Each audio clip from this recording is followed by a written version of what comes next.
Hello everyone. So in this video I'm going to extract OTP from my mobile device. So this is a sample test case which I have wrote.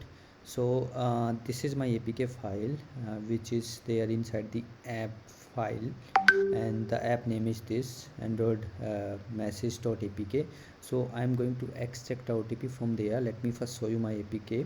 So this is my mobile device, and if I will go inside the message, the first message is coming from Mr. Sharma, and this is the OTP. Your Apple ID code is this number and do not share it with anyone. So I'm going to extract this number from mobile. So let me close everything first. I will go here and I will run this test via Katalon Studio by selecting my device. So this is my device. I'm clicking on OK, and yeah, okay. So now Katalon Studio will open this Android message APK inside my mobile, and then we'll extract the OTP from the message.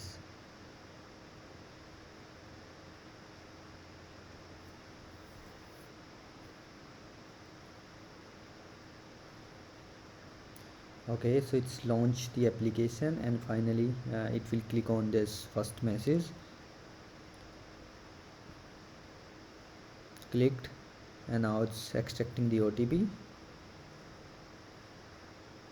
And if you will go inside the console, you can see this is the Apple ID code OTP for you. Thank you.